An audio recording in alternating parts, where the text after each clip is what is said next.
Hey guys, how's it going? My name is Steven. Welcome to the second developer log for ChronoMage, the 60-second roguelike. I can't believe we made it this far. Woo! So today I want to talk about what ChronoMage is, what my future plans for it are, and what progress I've made so far. I'm also going to talk about one of the biggest development challenges I had in the sort of early weeks of ChronoMage's life, which is implementing its rewind system. If you saw the title of this video and you want to just skip right to the nitty-gritty of how to implement rewind, or at least how I implemented rewind in ChronoMage, here's a timestamp, probably like right around here. You can skip to it. Unfortunately, I'm not a YouTube partner yet, so I can't add fancy links to my video. But you should like and subscribe so I can access basic features of YouTube. That would be super helpful to me. We'll get to rewinding in a second, but I want to give you a deeper overview of ChronoMage as it currently exists. So it's a holiday today. It's really gross outside. It's freezing, and unfortunately for my fiance, she has to work, which means I get to sit at home making video games all morning. I actually haven't been doing that much work except for working on my Trello board. Here's the thing, I love the idea of being an organized person. I think the thought that everything can have its own structured little space where it gets to exist is actually orgasmic to me. But the problem is I am not organized at all. It is antithetical to my being. But I've been trying to get better at it. And so this morning I sat down and I spent a lot of time working on my Trello board, mapping out the features, what needed to be done, and trying to best figure out how to spend my time over these next few weeks. In my first developer log, I gave a basic overview of ChronoMage, but today I want to go a little bit deeper and explain exactly what I'm hoping the game is going to look like.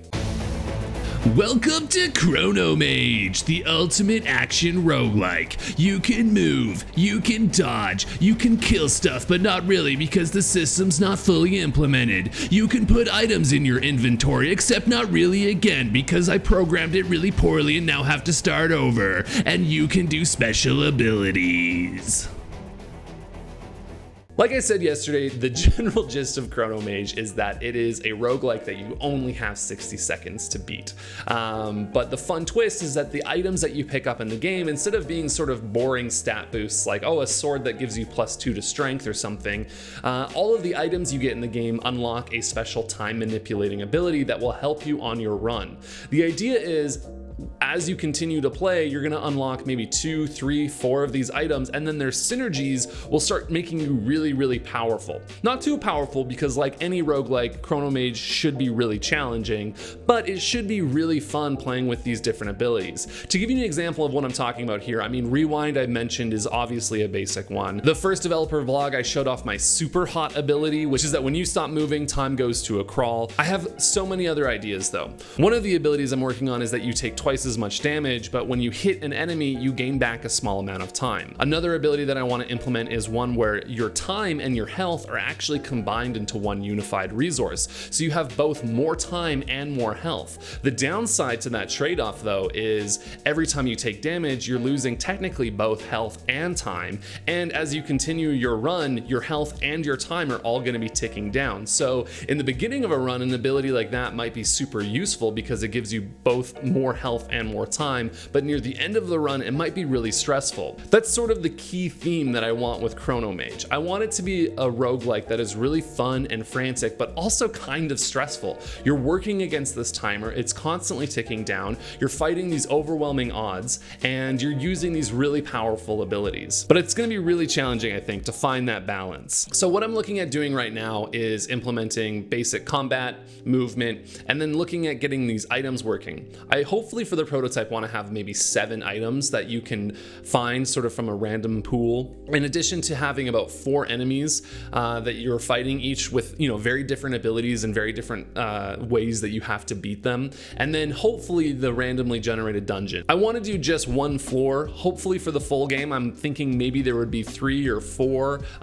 At the end of the day though, ChronoMage is not designed to be this enormous roguelike like NetHack or any of these other traditional roguelikes. It's something that that someone in a successful run could beat in maybe 3-4 minutes, and maybe the maximum amount of time someone will want to spend with the game is only a couple of hours, which is fine with me. I'm not trying to make something that's gonna make a ton of money on Steam or anything like that. I just want to make and complete a roguelike game. But that is all so far down the road, so I'm trying not to think about it. I'm just trying to think about getting a basic prototype working right now in Unity. Which brings me to sort of my latest challenge. Let's talk about the rewind system in ChronoMage. So obviously a game about time manipulation has to have a rewind ability, right? A couple weeks ago when I set out to first make it, I thought it would be really easy. I was an idiot.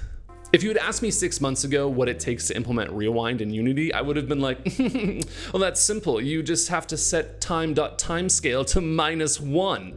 But that's not how rewinding works at all. So to start out, I went and I tried to find a tutorial to teach me how to rewind. And I came across this excellent video by Brackeys that talks exactly about how you implement rewinding in Unity. The problem that I had with Brackeys' video, even though it was such a good foundation, is it just didn't have the features I need or the scalability I wanted in order to implement it directly. So I had to start looking at other ideas. That led me to an old GDC talk by Jonathan Blow as he described how he implemented rewind in Braid. Watching that was a huge mistake. For a game like Braid, implementing rewind was an enormous challenge for Jonathan Blow to overcome. He spent months and months and months working on it, and watching the video, I didn't even understand half of the things that he was saying. And it's like log base 120 or something, so you climb up a tree to decode, but that's too non-local. I was really intimidated, I was really discouraged, and I honestly considered not putting a rewind system in the game. I thought maybe I could just write some lore to explain why this game about manipulating time doesn't have a rewind system. That would make people would believe that. But then I thought, I'm being a coward. So I decided, as new as I am to Unity, as little experience as I have with programming, I was gonna set out and I was gonna make a rewind system. Okay, so this is the script that I wrote in order to implement rewinding in ChronoMage. So in order to rewind, you need some kind of way of capturing the state of objects as they exist in a certain point of time. And that's exactly what this struct here is for. So I've created a custom struct that's called object states, and it has 3 properties. There is object position, object rotation, and object health. Now, there's also this constructor so that when I instantiate a new struct of object states, I can pass in values and it automatically assigns it to those properties. Further down here, we have a private bool is rewinding. This is just the way that the game can tell whether or not the player has pressed the rewind key. And then here you're gonna see an array for entities in scene. It's of type combatant. That's what I'm using to sort of grab all of the rewindable objects. To start, I'm just looking to rewind the player character and any enemies. So they all have this script called combatant, and that's the type that I'm using to find them.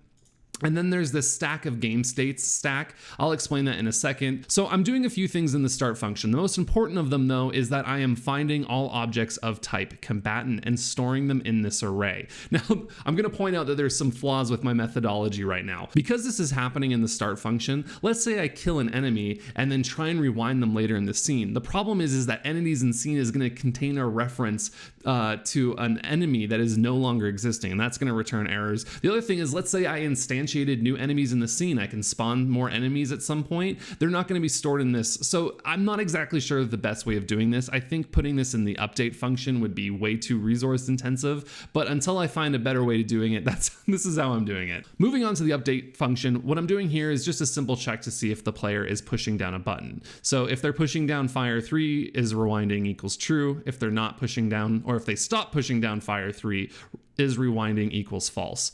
It's in fixed update that the real magic happens. If rewinding is true, we begin the rewinding function, or we begin the recording function. And these are the 2 core functions of the rewinding feature. So let's start with begin recording, because you need to record data in order to replay it or rewind it, right? So the first thing I'm doing is I am creating a list of object states called game state. The thought behind this is that you have several objects in a scene. Each of them, you are taking a snapshot of the properties that you want to record, like their position or their rotation, and then you're saving them together into a list that is called a game state. So what we're doing here is we're iterating through each of the combatants, which is your player character or the enemies, in our entities in scene array. That's a mouthful. So for each one of them, we instantiate a new struct and we pass through the values that we want to record. So in this case, it's the game object's position, the game object's rotation, and then also their current health points. And then we add that to the game state list. Then once we've done that, we take the game state and we push it onto a stack of game states. And this is how we actually will rewind through the game. So when we go to begin rewinding, we take our stack of game states, and if the count is greater than 0, if there's actually something that we can rewind through, then what we do is we pop one of the game states off the top of the stack. So that takes the first game state, which is filled with object states. We take that off the list and we open it up. And then what we do is we iterate through the game state using this index I, and we reassign each entity in a scene the stored value. And we do that for as long as the rewind button is held. So then if stack of game states count is no longer greater than 0, we just set rewinding to false and we begin recording all over again. With just that small amount of code, you can see here that I have rewinding work. So I go and I pick up the rewind item by touching this chest. I can put in a bunch of inputs, and then if I press the rewind button, it plays that all back quite smoothly.